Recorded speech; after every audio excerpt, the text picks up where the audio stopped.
নিজের ঘরে এবার একলা হুমায়ুন কবির। দল ছেড়েছেন হুমায়ুনের দলের রাজ্য সভাপতি। হুমায়ুনের সঙ্গে জোট ভেঙেছে মিম এবং তৃণমূলের 20 কোটির ডিল হয়েছে। রাজ্য সভাপতি 2.5 কোটি টাকা খেয়েছে, এমনই দাবি করেছেন হুমায়ুন কবির।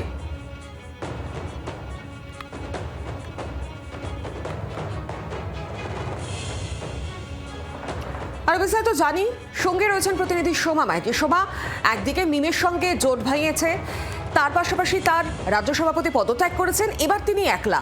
কি আবহাওয়া সেখানে রাজনীতির?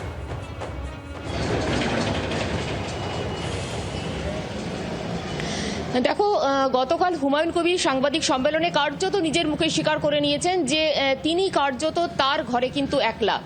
অর্থাৎ মিমের সঙ্গে তিনি যে জোট করেছিলেন, সম্প্রতি এই ভিডিও প্রকাশ্যে আসার পর মিম তার সঙ্গে সম্পর্ক ছিন্ন করেছেন এবং তার দলের রাজ্য সভাপতি তিনি সম্পর্ক ছিন্ন করেছেন এবং ট্রাস্টের যিনি কোষাধ্যক্ষ তিনিও সম্পর্ক ছিন্ন করেছেন।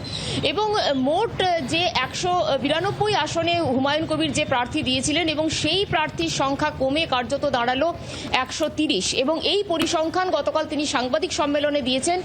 এবং হুমায়ুন কবিরের যে রাজ্য সম্পাদক তিনি যে পদত্যাগ করেছেন, তার বিরুদ্ধে তিনি হুমায়ুন কবির অভিযোগ এনেছেন যে তিনি বিভিন্ন প্রার্থীর কাছ থেকে তার সুপারিশ করেছিলেন। বিভিন্ন প্রার্থীর কাছ থেকে তিনি অর্থের বিনিময়ে তিনি প্রার্থীর হয়ে তিনি সুপারিশ করেছেন এবং প্রায় 2.5 কোটি টাকা মতো তিনি প্রার্থীদের কাছ থেকে নিয়েছেন। অন্যদিকে মিমের বিরুদ্ধেও তিনি অভিযোগ এনেছেন যে তৃণমূল কংগ্রেসের সঙ্গে মিমের রাজ্য সভাপতি এবং মুর্শিদাবাদ জেলার সভাপতি তাদের সঙ্গে গোপন বৈঠক হয়েছে এবং গোপন বৈঠক করে 20 কোটি টাকার ডিল হয়েছে এবং সেই ডিলের ফলেই কিন্তু আসাউদ্দিন ওয়াইসির সঙ্গে তার সম্পর্ক ছিন্ন হয়েছে, এমনটাই তিনি দাবি করেছেন।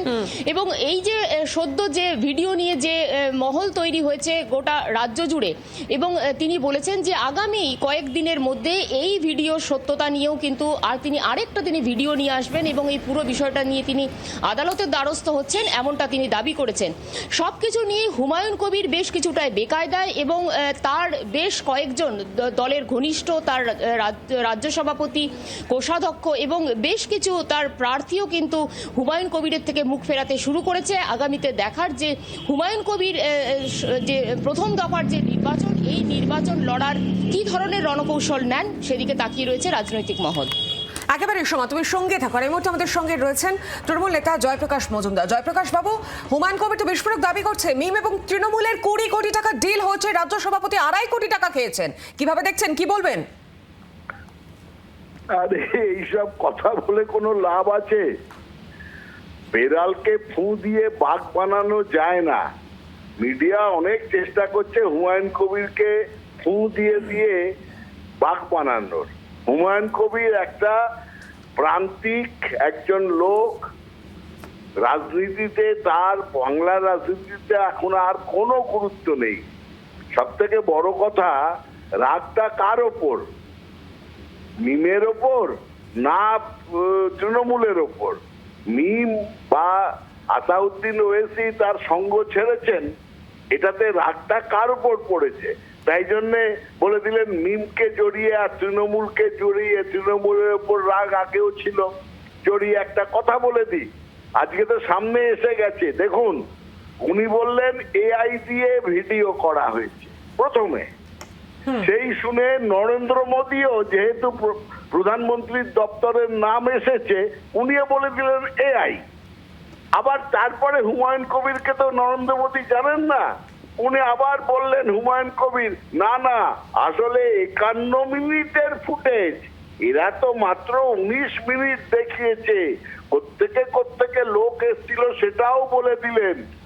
ফলে ভিডিওটা যে সত্যি সেটা নিজেই স্বীকার করে নিলেন, করে এখন বলছেন মিম এবং তৃণমূল নাকি কোনো যোগসাজশ। কেন তৃণমূল মিমের সঙ্গে? ওনার সঙ্গ ত্যাগ করেছে মিম।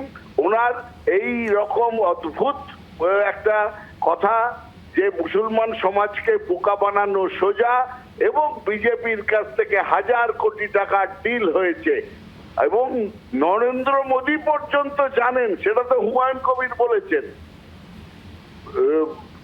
সেখানে শুভেন্দু অধিকারী হচ্ছে ডিলার, দালাল হচ্ছে শুভেন্দু অধিকারী। এই সমস্ত তথ্যটা বরং সবাই শুনতে পেয়েছে, উনি বলছেন, প্রমাণ আছে। উনি কোনো প্রমাণ দিতে পারবেন? এসব বাজে কথার আসলে গায়ে ছ্যাঁকা পড়েছে, রাগ হয়েছে, তাই জন্য এইসব কথা বলছেন।